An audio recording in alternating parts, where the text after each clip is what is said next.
रोहन अपनी माँ के साथ खेत जा रहा था कि अचानक नदी से एक सुनहरा बैल निकल आया। रोहन ने हिम्मत करके बैल से दोस्ती कर ली।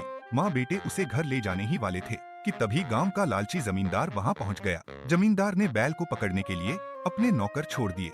रस्सियों से कसकर, भालों से घायल कर उन्होंने बैल को घेर लिया। लेकिन बैल ने अपनी ताकत दिखाई, एक ही झटके में सबको पटक कर भाग निकला। जंगल का बंदर भी उसकी मदद को आया और नौकरों पर फल फेंके। लेकिन चालाक जमींदार ने पहले से जाल बिछा रखा था। बैल जाल में फंस गया और घायल होकर नदी में छिप गया। जब जमींदार निराश होकर लौट गया तो बैल लंगड़ाते हुए रोहन के दरवाजे पर आ गिरा। माँ बेटे ने उसका इलाज किया, उसे खाना खिलाया और जान बचाई। लेकिन खबर फैल गई और जमींदार कुत्तों के साथ उनके घर पहुंच गया। बैल को पुवाल में छिपाया गया, लेकिन कुत्तों ने ढूंढ लिया।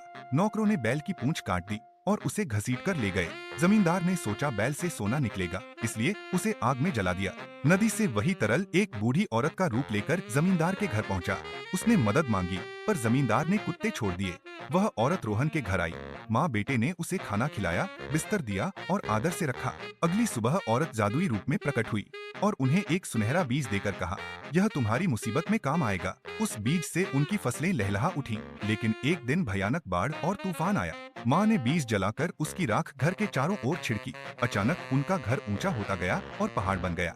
गांव वाले डूबने लगे। माँ ने बीज से जादुई नावें बनाई और सबको बचा लिया। लालची जमींदार अपनी हवेली और सोने के साथ बाढ़ में डूबकर खत्म गया।